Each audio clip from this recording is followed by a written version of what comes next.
Let's get a good look. Let's look at the snow. Nobody shoveled me out. That's why they call me lucky. Lucky. Lucky. But it's very fluffy. Very fluffy. So let's see. Stay tight.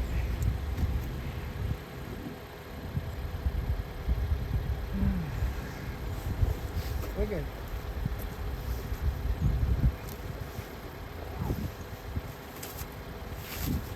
Where's my glove?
You see, 10 easy steps.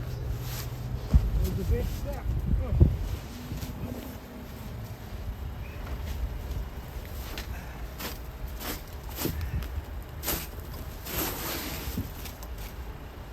Will I be able to get out of here?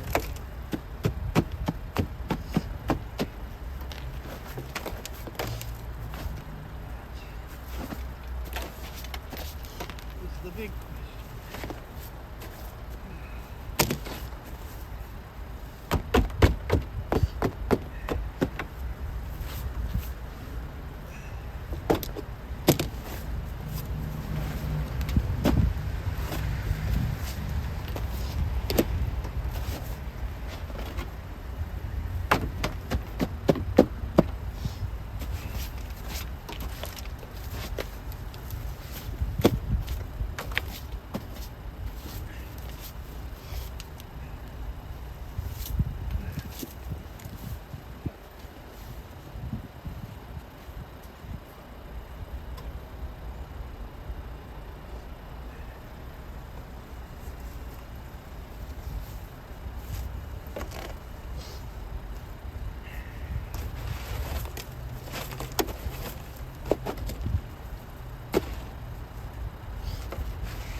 You see that? You see that, people? He got out. He got out.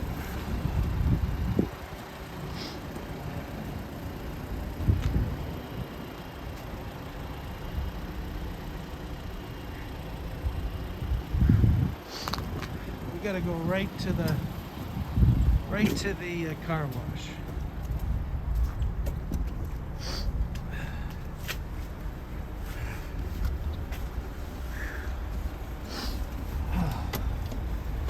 Let me put the phone in the car. Plug it in.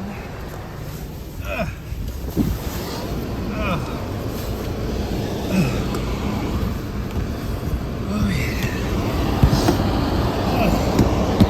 Hold on.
Jolly Christmas, it's the best time of the year.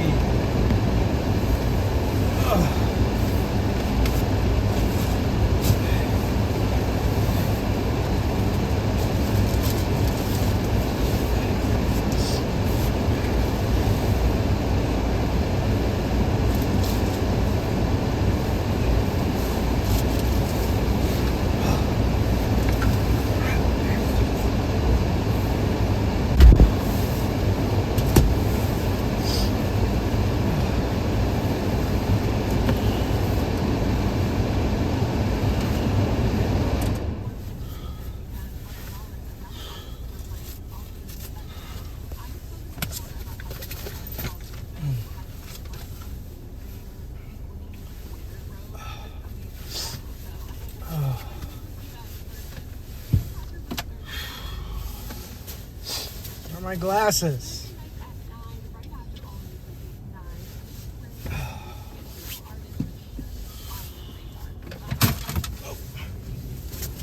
Right to the car wash.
he writes music that's really difficult, but it sounds really easy. And so, thank you, David, because it really does put you on. You know, the reason that it's challenging is because it's so exposed, and we're just used to hearing music that's lusher than that. And if you know the average listener, or even the advanced listener, doesn't often notice all of the complex infractions that are going on. Because we actually music is a very imprecise art, and so you can't with David's music you have to like get in the zone and not think about perfection, but at the same time like be very very specific about what you're doing, or you can hear it like especially pitch wise something the average listener will go like, I'm not really sure what's not quite right, but there's something not quite right. Let's take a moment to close about the Grammys. This would be your 5th win this weekend, the 10th nomination, correct? 11th nomination. 11th. You've had 10 consecutive years, which is extraordinary. So how do you approach Grammy weekend? Well, I'll be taking a train from Boston to Philadelphia. That is not, for people keeping score at home, that is not where the Grammys are. They are not. They're in LA. No, I've never been. It's not. It's so great to us all. There's so many people that know us because of Grammy. And that organization is a really impressive organization because they do not ignore us little people, right? And they've got big stars, right? And they're the ones you're going to see on television this evening. And then there's this 3-hour ceremony that goes on in the afternoon. And goes on forever because there's so many awards to be handed out. But I'm just like, I don't like dressing up. And we're always working. And so, again, That's a mass hole. That's a mass hole. In case you didn't know. I just, who wants to hang out with Beyonce? I mean, who could possibly want to do any of that? Well, well, now I have to ask you a follow-up question. I'm really excited to see where this lands based on the rest of your answers. Where are the Grammys that you have so far? My husband and I are living in a log cabin right now, okay? And it's kind of in the country, but not really. If you're telling me it's propping up a wood stove or something. It is in a closet that we call the weird room. We don't really know why this room was built in this house. It doesn't have any windows, and I think it might have been a wardrobe. And we love Lawrence.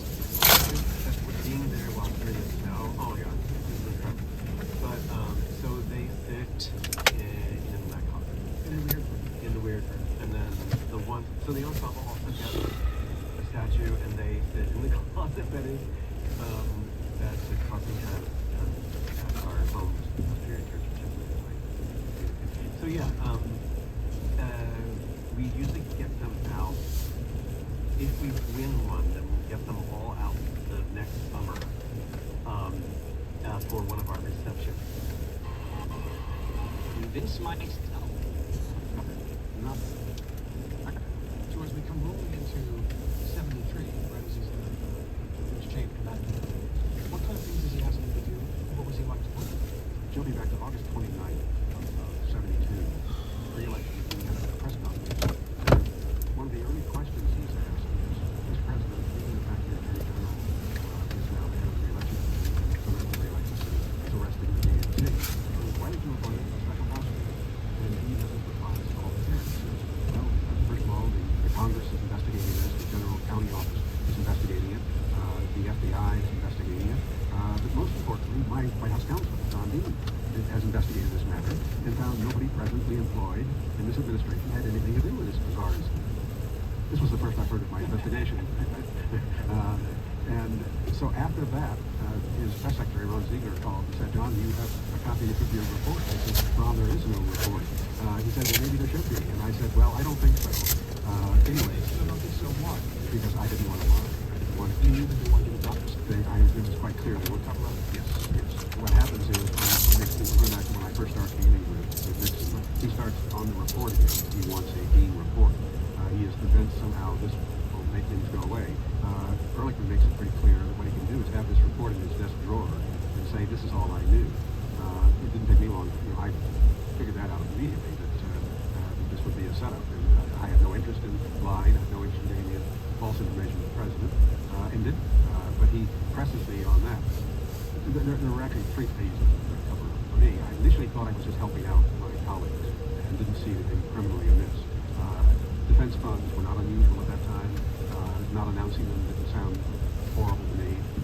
I didn't see any quid pro quo in anything. Nothing struck me amiss at this point. Of course, I'm not trained as a criminal lawyer either. When you say defense fund, what do you mean?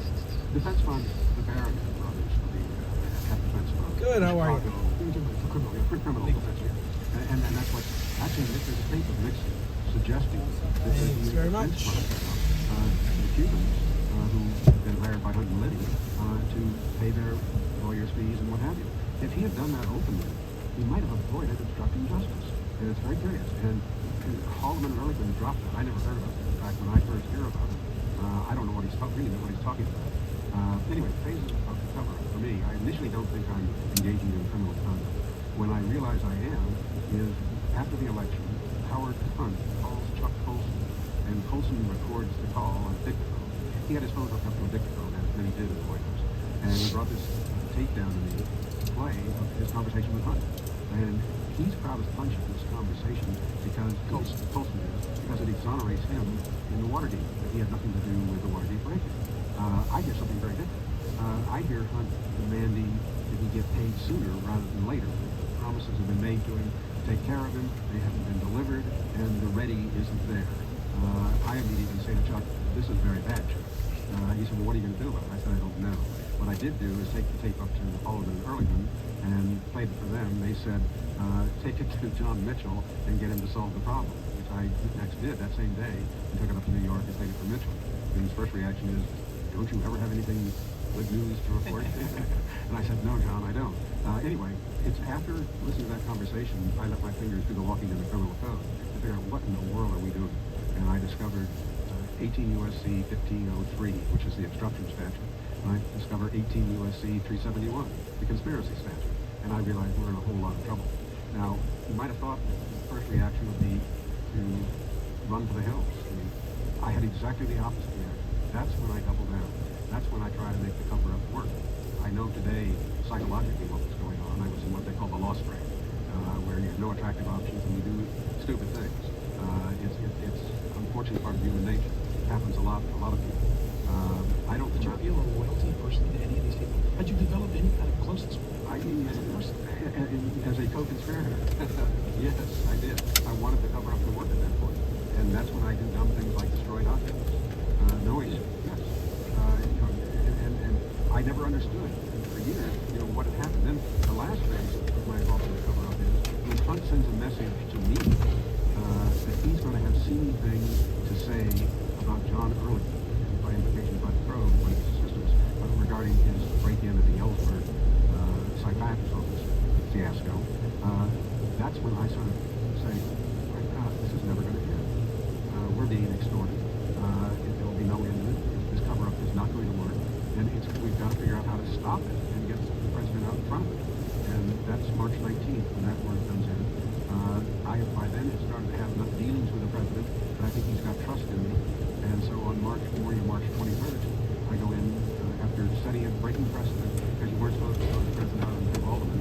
When he called me that night, I said, I really need to talk to you. And he said, I'm at 10 o'clock. I said, fine, I'll be there. I called Haldeman that morning and said, I need to go in and lay it out to the president. He really doesn't get it. I don't know if Haldeman understood what I was talking about or not, but he said, fine, you do what you think is necessary. I went in and tried to give him the benefit of the doubt. I don't know anything. I know today virtually everything. But I took him for each step, and every time I would raise one of the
White House counsel on lessons from Watergate for Trump and the rest of us.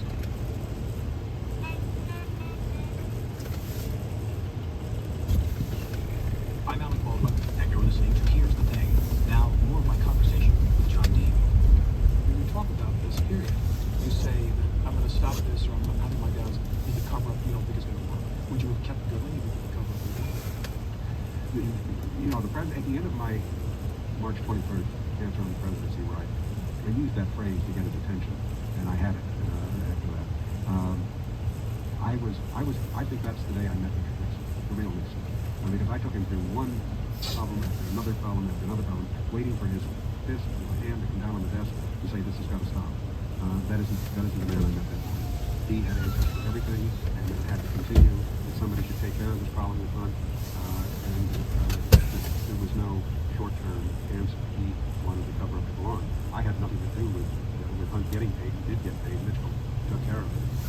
And Hunt would remain a bought man until the Watergate prosecutor tried Haldeman and Ehrlichman and Mitchell the cover-up trial in October of 1974, which is quite remarkable. That he would decide that he would tell the truth, and he was the Perry Mason witness at the end of the trial that nobody knew was going to arrive and explain what the Watergate break-in was, how it was operated. It was very candid, very honest. You mentioned the three phases of the cover. Did you cover all three of those, or was it? I did. Last phase was getting them trying to end the cover and realized that the only way I could do it was telling my colleagues, I'm going to the prosecutor.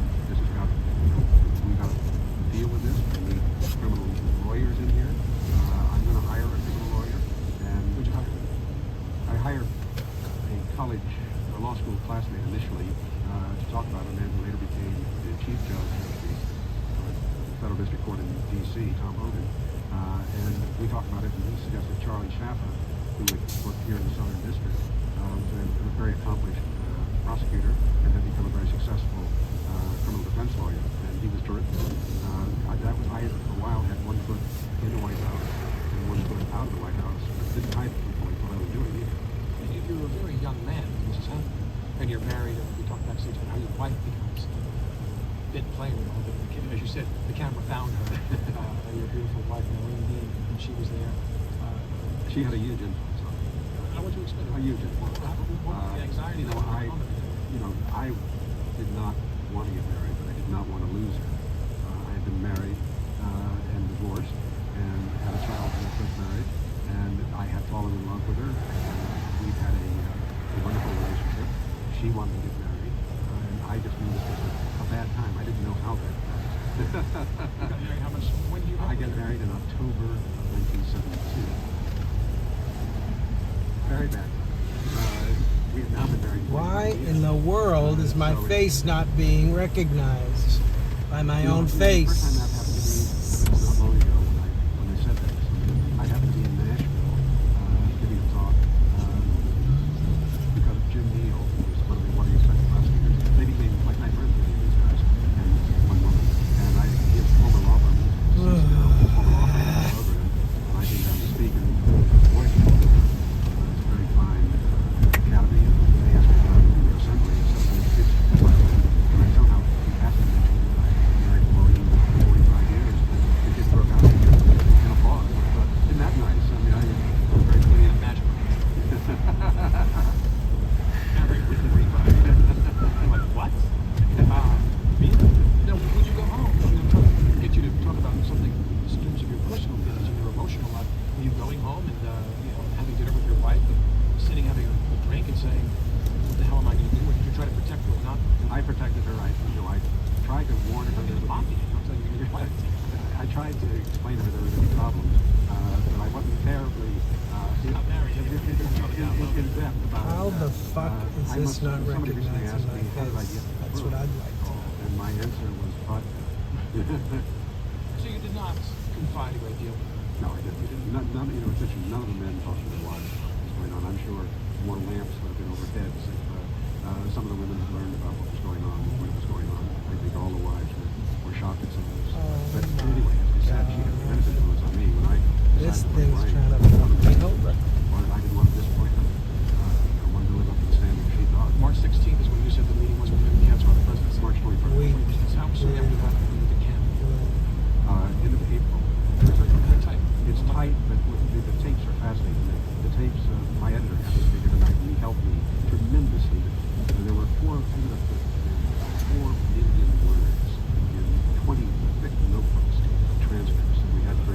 that guy do? narrative and dialogue. When I got to those tapes in that period at the end, after I'd given him the answer to the presidency, the conversations are so repetitive. They just go over and over, trying to figure out how to deal with it. What are they going to do? And generally, the only answer is to make them escape them. He's afraid. All of us early know. He just, one sentence says, so White House Nelson John D. No shots at me at all. Because when I get in there, I start telling him he doesn't even know. He doesn't know until I forgot how to pay with cash at Dunkin' Donuts. Ellsberg psychiatrist's office, and Ehrlichman had been behind me. Ehrlichman had never shared this. The reason I'm convinced Ehrlichman never got pardoned by Nixon when he was on his way out the door is he figured out that they really hadn't kept him informed, and they had their own agenda and were protecting themselves. It's a guy. I actually tried to get everybody inside. I thought that would be so sobering for Nixon, and everybody else could just stand up and take responsibility. And his presidency. I tried. Did you get close to this?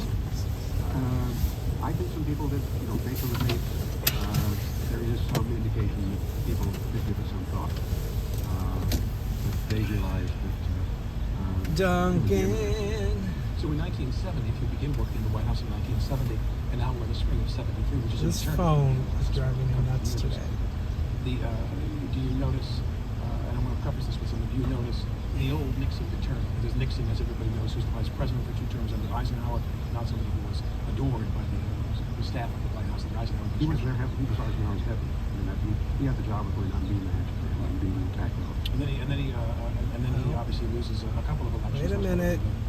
The presidential election in 1960. And Nixon has always been somebody who's a bitter type who. Is this what you begin to see? I mean, Nixon wins election in 68, he wins re-election in 72 by a landslide, and you're in that room with him in the spring of 73, and this is the old Nixon. What I realized is that the old Nixon has never gone away. He's always been there. What they've done very effectively is portray a new Nixon. In doing the book where I listened to all these conversations, as I was telling my editor tonight that I didn't wear hearing aids before that experience. I made the mistake of having earphones on, which destroyed my hearing, and I told Mo at one point, God forbid the last voice I hear is Richard Nixon in this project. But when I was listening to these tapes occasionally, I was peculiar enough to find things that I thought that the archives had removed. They had theoretically taken out all the personal material and returned it to the Nixon. But there are some very personal conversations. For example, in January of 73, he learns that from a lower aide, that they may have peace in Vietnam. The first person he calls is not Henry Kissinger. He calls Pat Nixon. They have a lovely conversation.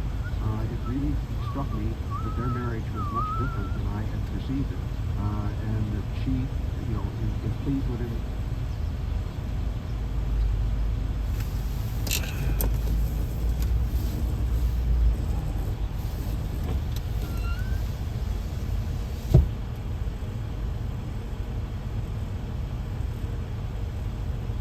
Hello?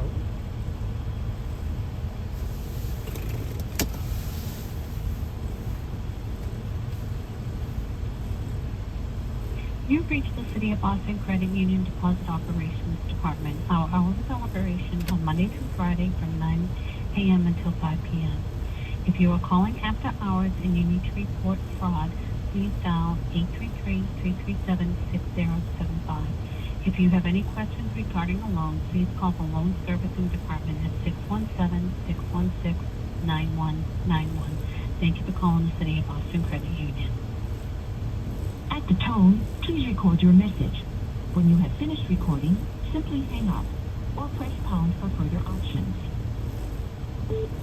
I'm trying to activate my Apple Pay in my wallet. My phone number is 561-271-1300. My name is Paul Leary. Thank you. That she, is pleased with him, proud of him. It's a lovely husband and wife conversation. Same thing happened occasionally when I found conversations with the president and his daughters, Tricia and Julie. They're some really nice conversations. I'm sure that family was stunned when these tapes came out, and that's probably one of the reasons he spent so much of his life after even leaving to try to prevent the tapes from ever all surfacing. One of the reasons Nixon covers up is he's worried about John Mitchell. It becomes very clear from the tapes. It's not that he's worried about his own guilt. He's not worried about the Ellsberg break-in. He's worried about the impact it's going to have on his Attorney General, John Mitchell, who he thinks will never survive it and can't handle it. So he's trying to protect Mitchell. Different people have different motives at different times along the way. So You finally get canned by Nixon himself. I'm trying to activate my debit card in my Apple Pay wallet. You finally get canned by Nixon himself when?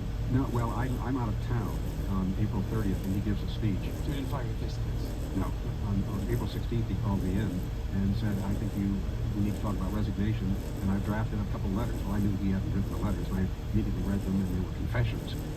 So this is obviously John Ehrlichman's handiwork. And so I took them back. I took the letter, and I said, Mr. President, I'll write my own letter and send it to you, and which I did. So this event in American history obviously is chronicled in famous books and famous movies made of those books, and I was wondering, when you first see All the President's Men, which comes out pretty quickly after the movie. It does. Well, the film will come out within a couple of years, or Yes. 18 months. What did you think of the film when you first saw it? I first saw a director's showing, Alan Pakula, at a showing that invited me. And after, there were 50 people in the whole theater. After the movie, I went up to him and said, thank you. He said, why are you thanking me? I said, I'm thanking you for not mentioning my name anywhere in the movie. And he said, that's not possible. I said, you might check, it is possible. I said, even when that ticker goes across at the end and gets all the names that it is not otherwise involved, my name is not mentioned. Why do you think that is? I don't know. But he didn't change it. He didn't go back and add my name. But you appreciated the film. You thought it was accurate? I think it's a slice of the story from the media point of view. You don't drive by the Jefferson Arlington Memorial every time you cross Washington, as you know. What about Nixon with Oliver Stone, from which you were a consultant? I was a consultant on Nixon, and It's a far more turgid movie than All the President's Men. it's much more than Watergate. And what happened is originally Oliver had in that movie a conspiracy theory that claimed that Watergate was about a break-in at the Democratic National Committee to expose a Colgo ring that my wife worked at. And I had already sued the publishers of that story and was in litigation, which would go on for 9 So years. you're saying your wife did not work at the Cold War? She did not work at the I Colgo. want to be clear. She did not work at the Cold War. Your wife been working anywhere they miss it. And people might dream that.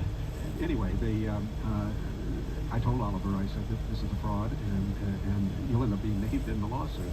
Anyway, we got off to that start, and he said, I don't want to do that sort of thing in this movie.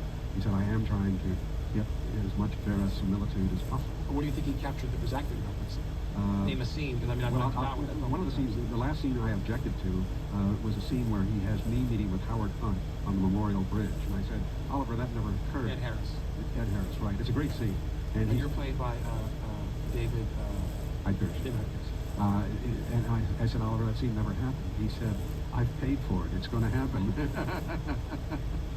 How many people have never seen Oliver Stone's Nixon? Never seen that film. How many people? I thought that I can actually suspend disbelief with Anthony Hopkins. I know you admired him greatly, and I met him when he came back from a tour of the Nixon Library with Oliver, and they had kind of slipped through with nobody seeing them, but one of the docents spotted them at the end of the tour, and she said to Hopkins, who's reporting this to me at lunch, right after they'd come back, he said, the docent stopped me and said, I understand you're playing Mr. Nixon. And he said, yes, I am. And he said, and she said to him, well, I hope you're not doing a job on him. And he turned to me and said, I'm not doing a job on him. I said, I don't think so in this script.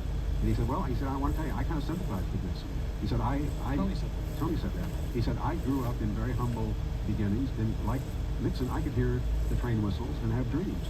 And he said, I want to play this guy straight, and that's what I think he tried to do. I noticed I was visited the set a number of times, and they had a voice coach for him there, and they tried to take that clip out of his accent, and they don't always, but that's the only thing that sort of distracts me with him. I can believe this is Richard Nixon. He really tries to capture the man. With the time we have left, I want to ask you obviously about the comparisons and contrasts to how we live our lives now. And it's unlikely that a Republican controlled Judiciary Committee in this particular Congress is going to return an article to impeach. I think that's very true. Yeah, but what they then have is you have a president, the sitting president, who's indicted for a crime. Well, it's not possible right now to indict a sitting president. What happened is, in 1973, Spiro Agnew was being pursued by a grand jury out of Maryland, and they went to the Department of Justice for tax evasion. And he claimed he couldn't be indicted; he could only be impeached. They took the question to the Office of Legal Counsel, which issues those sort of opinions by the Department of Justice, and said, "No, Mr. Vice President, you're wrong. You can't be indicted. It's the president who can't be indicted; he can only be impeached." And issued an opinion in '73. That opinion was upgraded or revised and readopted in 2000 when Robert Ray, one of the last independent counsels, raised that issue regarding Clinton and said, "No, he cannot be indicted as a sitting president." So that's the policy right now of the Department of Justice. Court itself ever ruled on it? No court has ever ruled on it, and many scholars disagree with it, that they think that no president's above the law, and indeed the 25th Amendment makes it possible to have the president step aside, who would be impaired in his ability to govern and function if he was in a criminal trial, and to sort that out, it could be done. The issue has not been resolved. There are some who think that Special Counsel Mueller might test it. What do you think Mueller would do? You're a lawyer. Have a fascinating case. It's a tough issue. There are arguments on both sides, but I think that the bottom line argument is that no person in this country is above the law. I mean, the country right now, it seems like it's in so much trouble. The country is in so much trouble. And you've got people... I have never had a knot in my stomach before an election. I did before this election. I think that knot is really never going away. Right. Just the damage that Pruitt and DeVos alone will do in their departments is going to take a decade or more to undo. Just the things are really bad. And too little attention is being paid to what's happening in those departments and agencies. Right. And most striking to me, Alec, is the fact that he has no competence for the job. He has no training. He has no knowledge of the office. He's winging it from day to day. He's got a constituency that is unshakable for lots of reasons. He was shocked to win, unprepared to govern, but is growing into the job as he learns it. He's learning on the spot. What worries me is he is going to cut down. He's going to learn how the machinery works, and then I think it's fight for even greater things. well, that's what my ultimate question is do you think, because I've said this to people before, that to remove the President of the United States from office is a tremendously painful and difficult thing. But it's also painful for the country. Do you believe that what's necessary? Hi, can I help you? Mobile order for Paul. Java, please.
What's going on?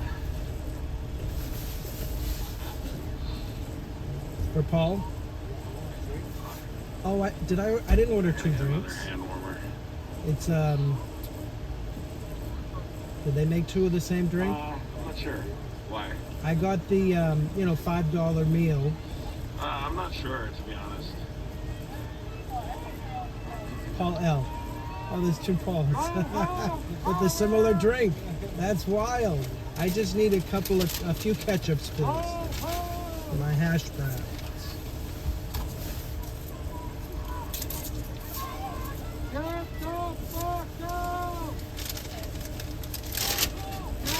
Thank you so much.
notify people I'm live.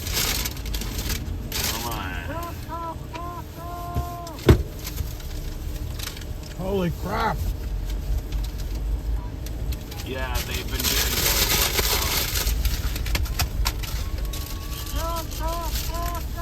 They've been giving the white powers.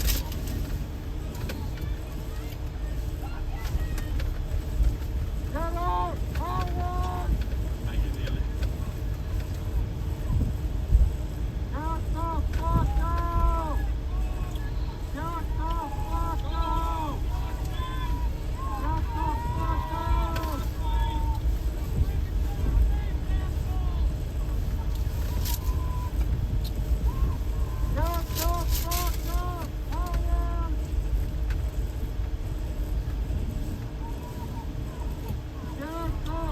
What's stopping us where I'm going to the door? God.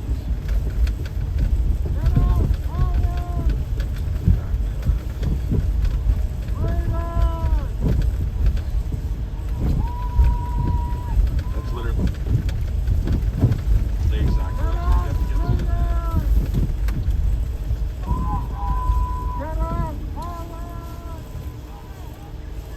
it. Can't see shit.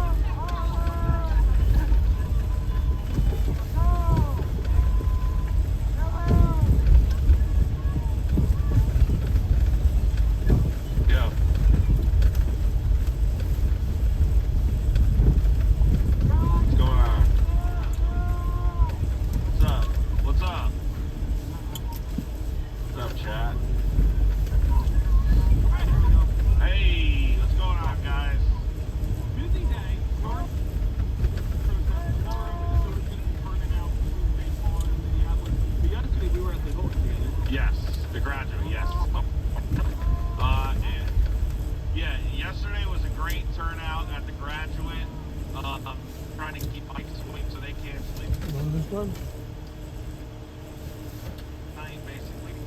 And eventually the police came and broke it up, told us we had to leave, and that was that. Pretty much.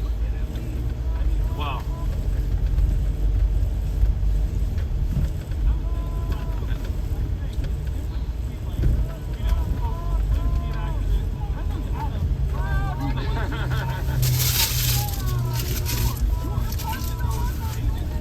yeah, well, so basically they arrested a bunch of people yesterday. They said, hey, we're under arrest.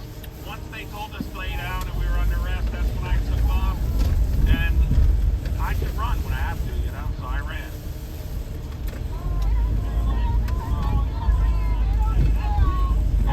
Yeah, I bounced. I'm not gonna wait to get. Oh, and they're using LRAD too. By the way, everybody should know that. I'm sure you told them. Yes.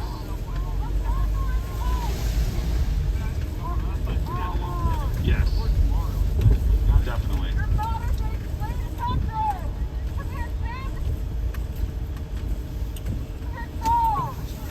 Did you see that video where the thing? Holy shit, dude. It's scary. Alright, guys. Thanks, everybody. Hey, everybody. What's going on? Hey, everybody.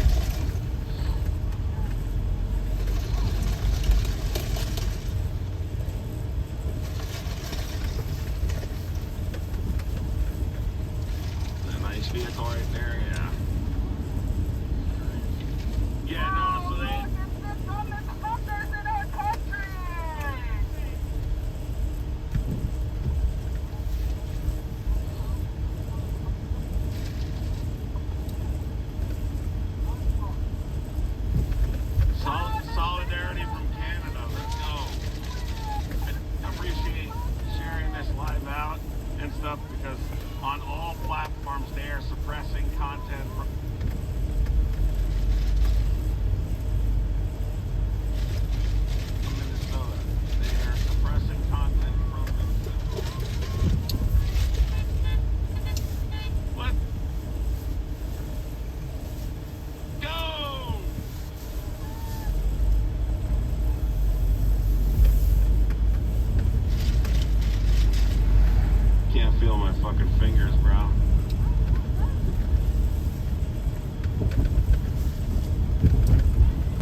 a business, so then, yeah.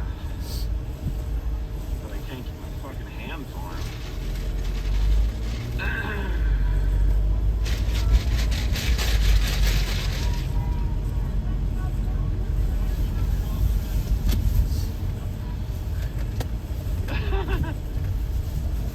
Are you experiencing any suppression at all? Oh my god.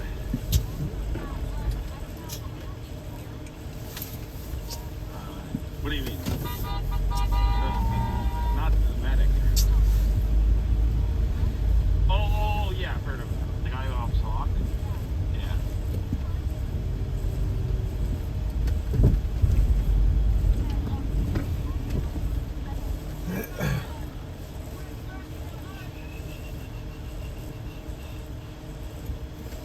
So, this building?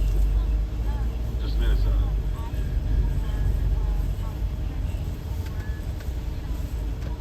Well, that makes sense. That makes sense why I'm being suppressed, because I did all those things. So I need to stop saying, but like, how do I get the point across without saying that stuff?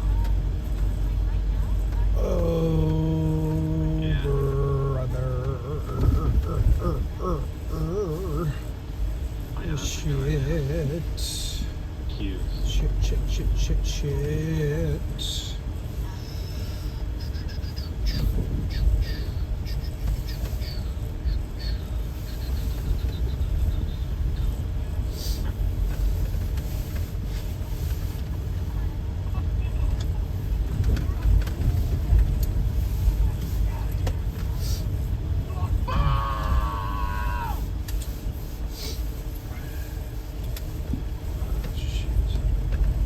Did you see the W? I'm not gonna say it because we're live.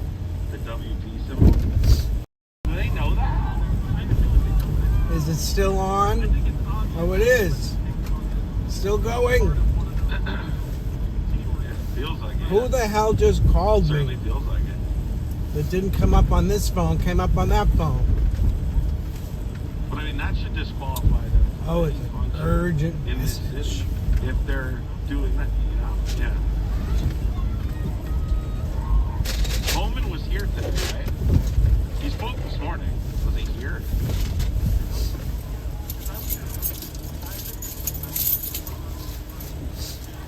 Hello. He spoke.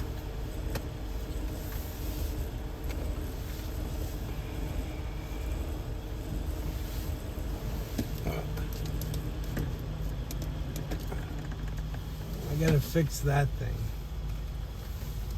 Who the hell is this?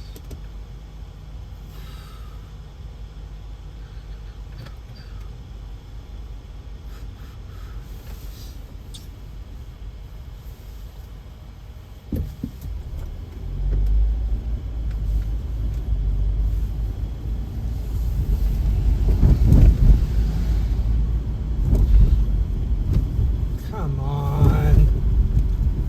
Fuck!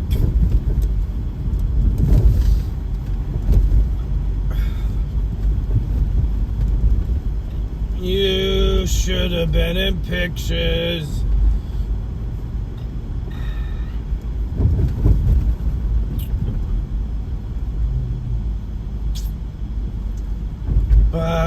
Ba-da-da-da-da-dee-da.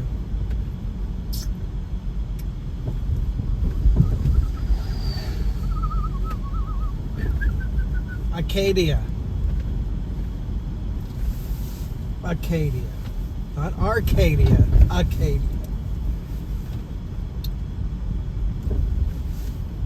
Oh, man. Oh, I had a headache. Hopefully, what I just ate, which included turkey sausage, egg, cheese, little wrap, and a half decaf coffee, will snap me into shape.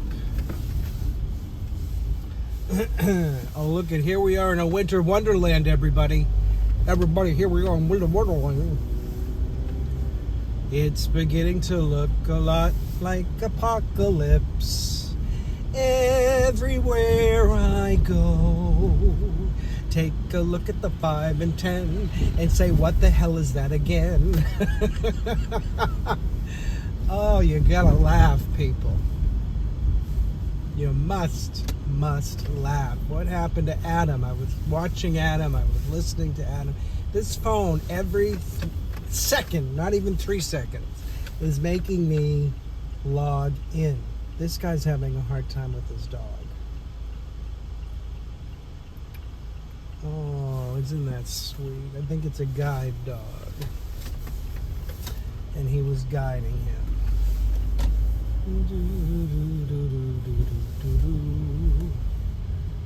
I say that.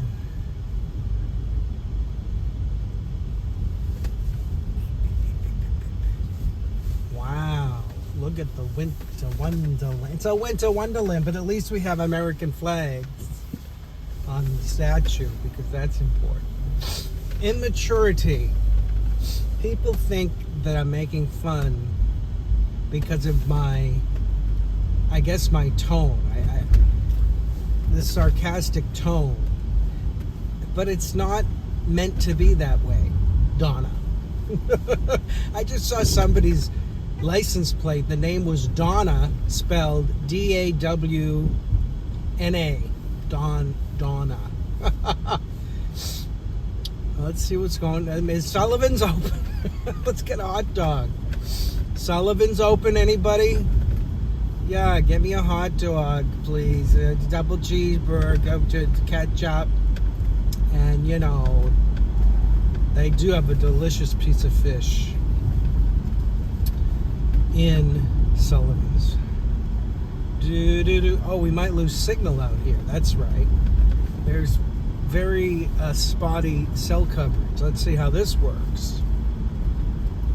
I think we'll just do a quick zoom around.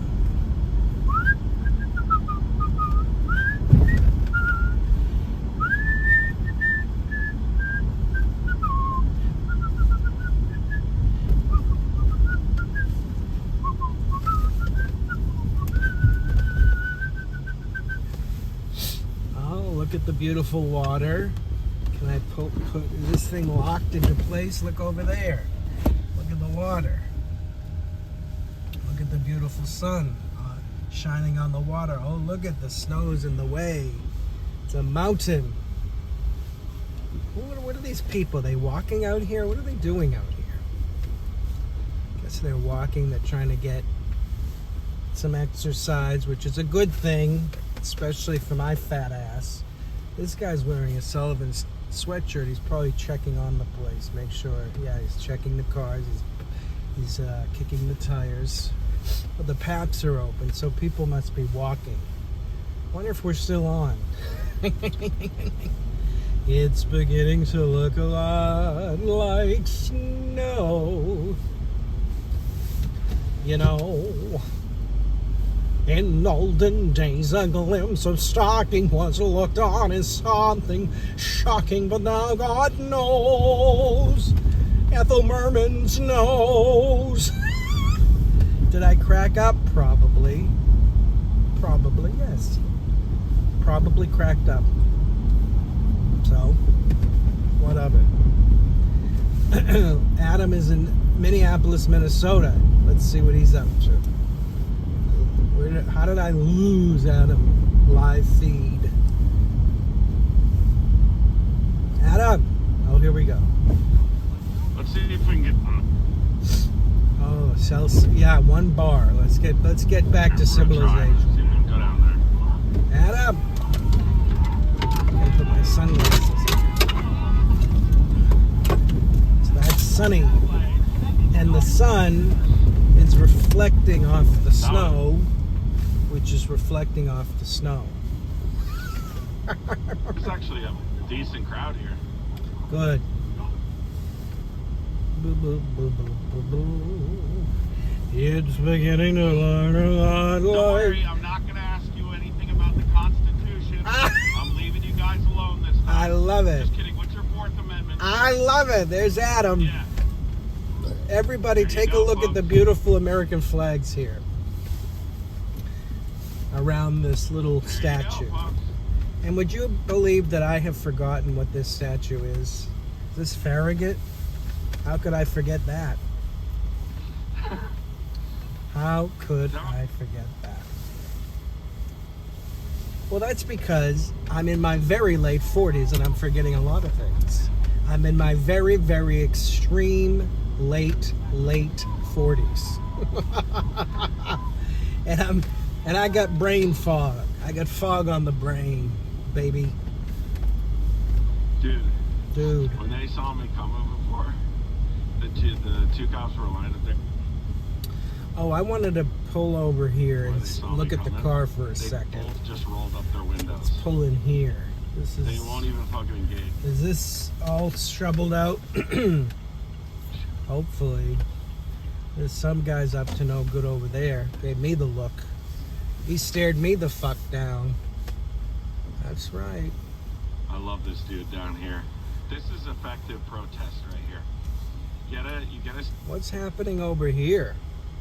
stereo, Something's going on in You this come parking out. area. and they can. Let's pull over here.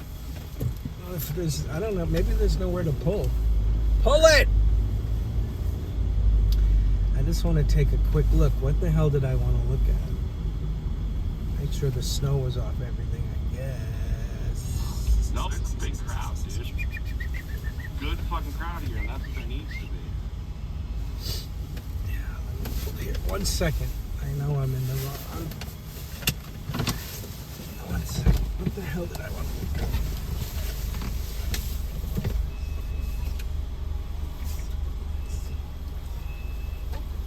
God, I'm being attacked. I'm being attacked. I'm being attacked. Why are the birds on me?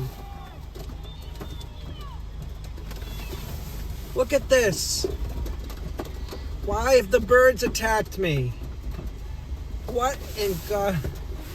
Look at, they're on the top. Oh my God, it was a scene out of the birds. Look at, they're on my sunroof. Oh my God in heaven. What happened? What did they think that I was? Food?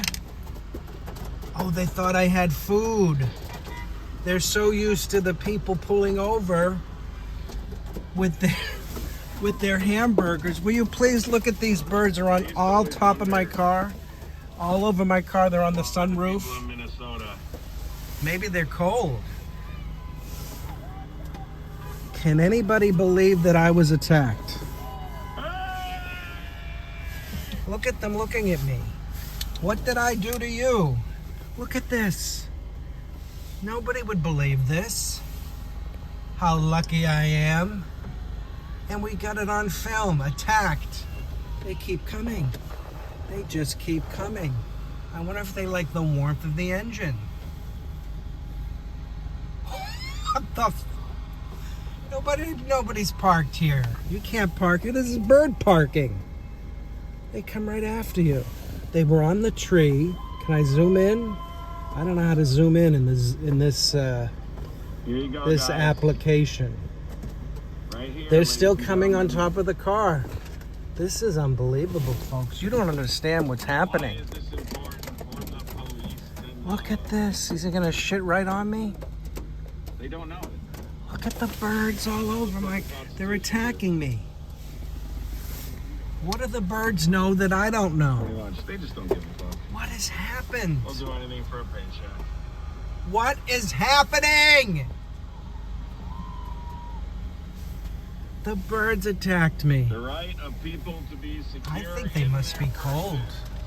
houses. These poor little birds look Papers cold. and effects against unreasonable searches and seizures. Anybody Shall not believe be what's happening? violated, and no warrant shall It's the end of the world. upon probable cause, supported by author affirmation. I had to duck into my car. Can somebody please tell me what is happening with the birds? What the hell is this? Who's calling me from Watertown? Where's voicemail? Oh, not answering it.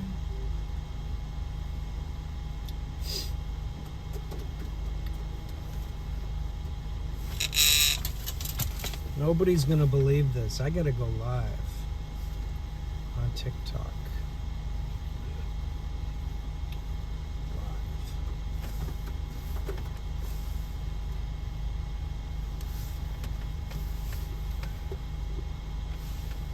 Why are the birds on my camera? Let's see, live 3, 2, 1. Everybody, you can see me in the little circle, but look at who's on top of my car. The birds. I was just attacked by these birds. I pulled over to check my car for snow after I got it washed, and they're all over the car. They're all over the hood. They came, I guess, from that tree. It was like an Alfred Hitchcock movie. I got out and I had to go back in. Look, you think I'm kidding? They're on the sunroof. Look at this. Look at them. Are they cold? What are they doing? Why are the birds on my car? Does anybody know? Is this a sign? Oh, I can't. I keep forgetting I'm in that little thing. In the little thing. Here's a woman. She's talking to herself. No, she's talking. We're all talking to ourselves. What does she know? Oh, she scared them away. Let's see if they attack her. They're going to attack her? They only attacked me. They're still looking at me. Why did the birds come after me? I want to know. They thought I had a hamburger. That's what I bet. See, they're looking for food. They're so used to people feeding them that we go down to the hamburger stand, Sullivan's, and we pull over and we eat, and they get all the leftovers. And so when they saw me, they said, this fat ass has definitely got some food, and we're gonna see what he's eating, and then we're gonna eat it, and probably eat him. What happened? How did this happen? How did these birds attack me? Or why did they attack me, should I say? Can I zoom in on the tree? I don't know.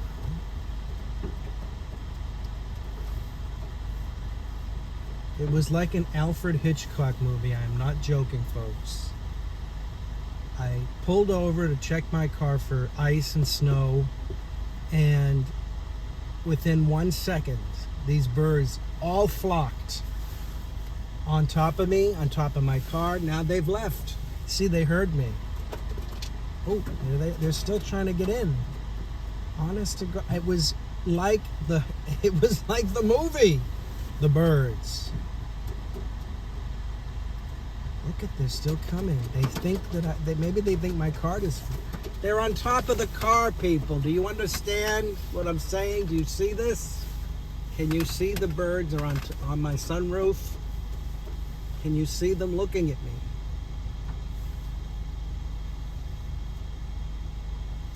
Look at this. Anybody gonna help me? Does anybody believe this? The birds have attacked my car, just like the movie. Is it food? Is it warmth? What do they want? Maybe they're Trump supporters and they're attacking. Does anybody think of that? They're tap dancing on my roof. You hear them? They're cooing. Oh, there they go. There they go. Something scared them. Somebody scared them, not me. Wow, that was wild. That was absolutely breathtaking. I'm glad I captured it on YouTube. I'm actually filming as I'm driving around Boston in the snow on my other phone, and I caught, I think, the whole attack, because it really was an attack. I gotta tell you, people, it was an attack. The animals are rebelling now. It's a rebellion on every front. Human rebellion. Look, here they come. Look at, they're coming back. Why are the birds landing on my car like this? It's a pigeon rebellion. They're looking at me. They're saying, we can take this fat ass. God, look at this. Look at them. Anybody believe this? Are they shitting on my car? Look at this. I've become like the bird lady. I'm a bird lady. Feed to the birds, tuppence a bag.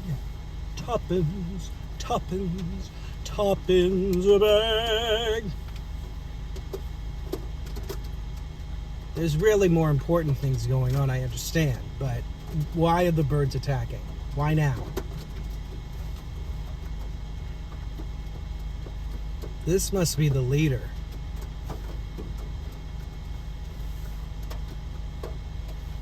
They are on the roof of my car. They're tap dancing. Are they in the back window? The slope? Nobody would believe this. Feed to the birds. All right, well, back to our regularly scheduled programming by watching Adam Cray. Everybody, if you want some on-the-ground live reporting from Minneapolis, Minnesota, you know where to go. Adam Cray. He's on all platforms. If he's not live here, you know where to find him live. Live. Adam Cray is number one right now, Minnesota. Go take a look. All right. I can't believe this. I hope to see you all soon. Oh, is I on Bluetooth?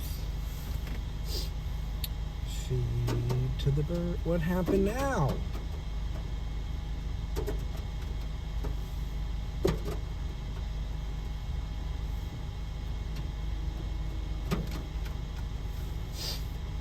Video unavailable. Where's Adam? Where's Adam? Oh, that's me. That's me.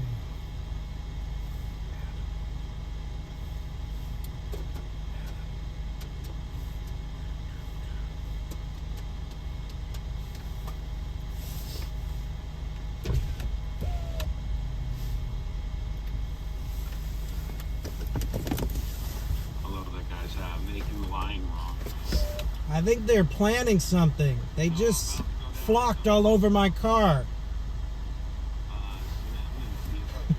I think the birds are planning something. They totally attacked my car. I can't. No, I think that's what they're expecting.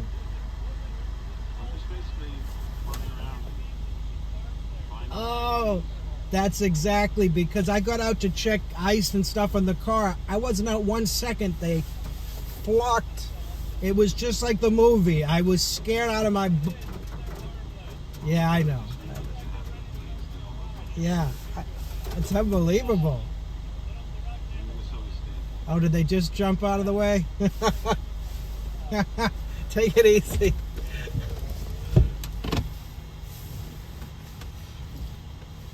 Oh, so now we know the real story. The Chinese woman comes to feed them. A nice woman brings them food, and so they all came over here thinking I was gonna feed them. See, I told you. The birds are attacking. I'm hot with the sun, believe it or not. I'm hot with the sun. Oh, is this thing on? Whoa! Bumping all around. I'll be on YouTube anytime there's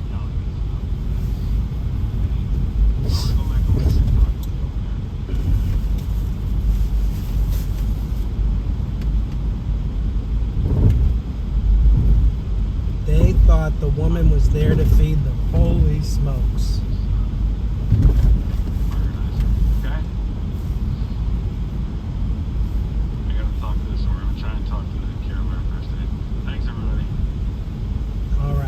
Going offline.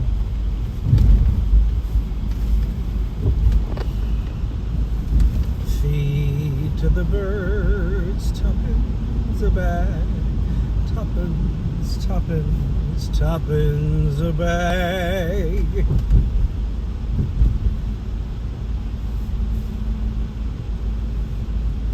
Attack of the Birds.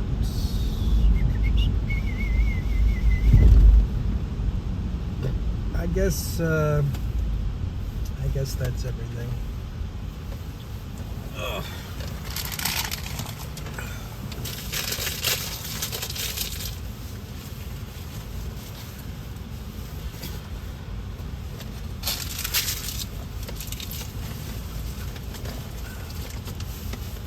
Look at my sunglasses. I'm wearing them now.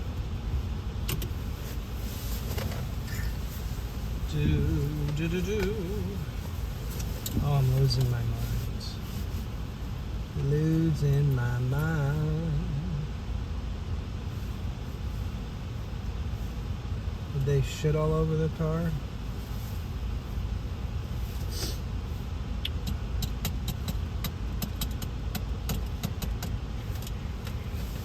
It's a sunshine day. Everybody happy.